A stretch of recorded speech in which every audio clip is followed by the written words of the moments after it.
Street smart, کبھی سنا لفظ اسٹریٹ سمارٹ؟ کوئی بچے گلیوں میں پلتے ہیں، بڑے چلاک ہو جاتے ہیں. تو کئی بچے جو ہیں وہ ان کو ہم کہتے ہیں ممی ڈیڈی بچے. ممی ڈیڈی بچے ہوتے ہیں جو یعنی گلی میں جن کو کھیلنے کی کبھی اجازت نہیں ملتی، کبھی موقع نہیں ملتا، اور وہ سڑک بھی پار کریں تو ماں باپ کراتے ہیں، اگر کوئی چیز خریدنی ہو تو ماں باپ خرید کے دیتے ہیں. اور وہ بچے، ان کو ہم لاہور میں ممی ڈیڈی بچے، برگر بچے کہتے ہیں. ٹھیک.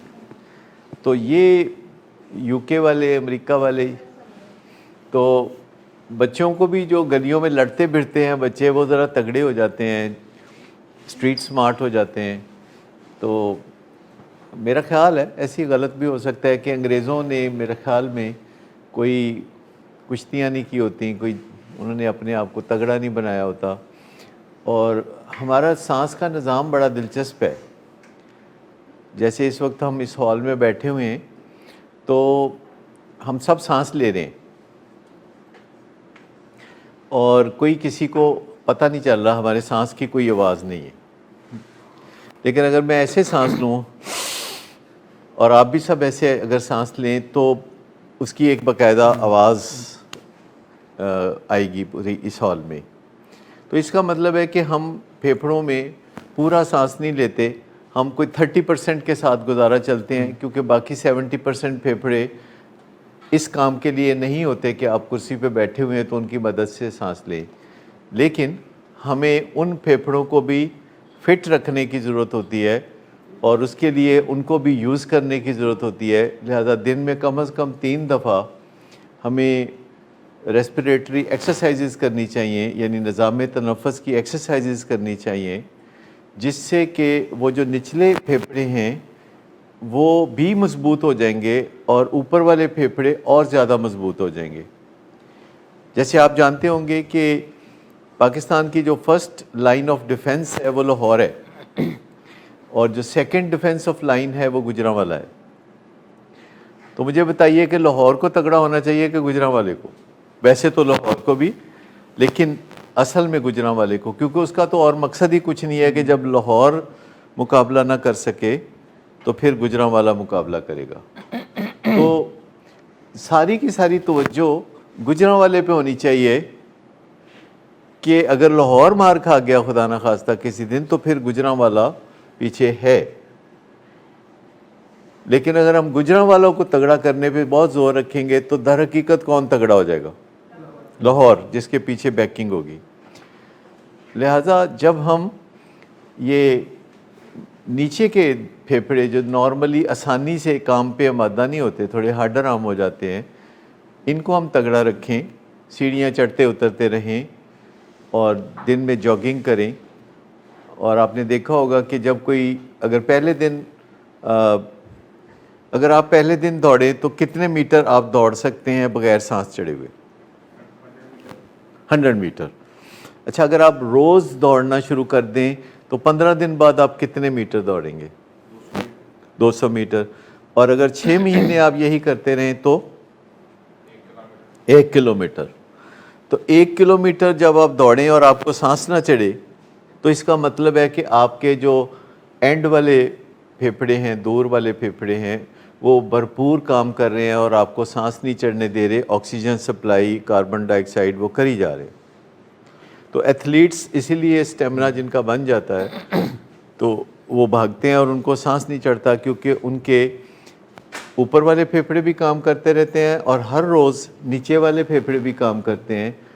اور جب نیچے والے پھیپھڑے کام کرتے ہیں تو اوپر والے تو اور زیادہ مضبوط ہو جاتے ہیں. تو یہ اس سے سیفٹی ملتی ہے، کیونکہ یہی وہ ایریا ہے اوپر والے پھیپھڑوں سے لے کے نیچے والے پھیپھڑوں تک کہ جنہوں نے کرونا سے مقابلہ کرنا ہے، اور کرونا نے 4 سٹیجز میں اس کو فنا کرنا ہے، اور آپ نے پہلی سٹیج پہ اسے قابو کرنا ہے، نہیں تو پھر دوسری سٹیج پہ قابو کرنا ہے، تیسری کی باری نہ آئے، نمونیا کی باری نہ آئے.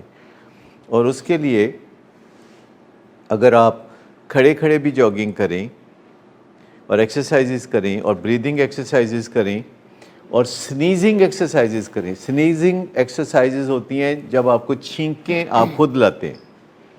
اس کے 13 طریقے ہیں چھینکیں لانے کے. ایک طریقہ ہے کہ ناک میں پانی ڈالیں گرم. دوسرا طریقہ یہ ہے کہ ناک میں ٹیشو پیپر گھما کے تو اپنے ناک میں ڈالیں، وہ ذرا مشکل لگے گا۔ تیسرا طریقہ اس کا یہ ہے کہ آپ کوئی گرم مسالہ وغیرہ کھلی پلیٹ میں رکھ دیں تھوڑے فاصلے پہ، تو اس سے ہوا میں تھوڑا سا وہ جائے گا، تو تھوڑی دیر کے بعد آپ کو چھینکیں کوئی ایسی جگہ رکھ لیں جہاں آپ جاتے ہی ہیں اور آپ کو چھینکیں آ جائیں، جیسے واش روم، اور وہاں اگر واش روم میں آپ کسی جگہ رکھ دیں تھوڑا گرم مسالہ تو آپ کو چھینکیں آنی شروع ہو جائیں گی۔ اس طرح اور بہت سارے طریقے ہیں گوگل پہ لکھے ہوئے ہیں۔ تو چھینکیں جب آتی ہیں تو ہم لوگ عام طور پر کیا کہتے ہیں؟ الحمدللہ۔ الحمدللہ کا مطلب کیا ہوتا ہے؟ ہاں، شکر کیوں ادا کرتے ہیں؟ اس میں کیا شکر والی بات ہے؟ یعنی اس سے سیفٹی کوئی ملی ہے، کیونکہ یہ عام طور پر ہم مرضی سے نہیں چھینک سکتے، لیکن کوشش کریں تو مرضی سے بھی چھینک سکتے ہیں، لیکن اس میں ہم کہتے ہیں شکر اللہ کا کہ کوئی چیز اندر تھی جو باہر نکلنا چاہیے تھی، وہ نکل گئی، اور اس سے پورا ایک جولٹ ملتا ہے، یعنی ہمارے سوئے ہوئے نظام تنفس کو ایک جھٹکا ملتا ہے کہ وہ جاگ اٹھتا ہے۔ اچھا، چوتھی ایکسرسائز ہے جسے کوفنگ ایکسرسائز کہتے ہیں۔ ایک ہوتی ہے کوفنگ جو سانس کے نظام میں کوئی خرابی ہو تو خود ہی کھانسی آتی ہے بلغم نکالنے کے لیے، اور ایک ہے ہم خود کھانستے ہیں، جس کا مطلب یہ ہے کہ ان چیزوں کو ہم مسلز کو مضبوط کر لیتے ہیں اور اس سے ہمارا نظام بہتر ہوگا اور صاف ہوگا۔ اور پانچواں یہ ہے کہ روزانہ ایک دفعہ جیسے سٹیم انہیلیشن، جیسے برش کرتے ہیں رات کو تو ایک سٹیم ہوتی ہے، اس کی چھوٹی سی مشین آتی ہے، آج کل بھی 1500 کی آتی ہے، اور اس کے اوپر سر رکھ کے تو سٹیم لے لیں، اور تھوڑی دیر کے بعد آپ پھر کھانسی کریں تو آپ کے پھیپھڑے کلین ہو جائیں گے، اور آپ رات سوئیں گے تو آپ کو اچھی سانس رات پر آئے گی۔ اچھا، یہ ٹارگٹ ہم کر رہے ہیں کس چیز کو؟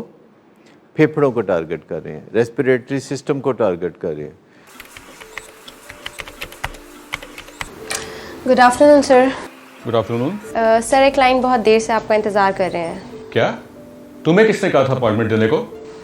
سر، کل شام آپ ہی نہیں تو کہا تھا۔ جھوٹ بولتی ہو تم۔ میں نے تمہیں کب کہا تھا؟ تم سب جھوٹ بولتے ہو مجھ سے۔ شراب نوشی کی وجہ کردار کی خرابی نہیں، موڈ کی خرابی ہے۔ شراب نوشی کبھی بھی نشے کی بیماری میں بدل سکتی ہے۔ نشے کی بیماری ہر سٹیج پر قابل علاج ہے۔ مدد حاصل کیجیے، کیونکہ وہ ایسا نہیں کرے گا۔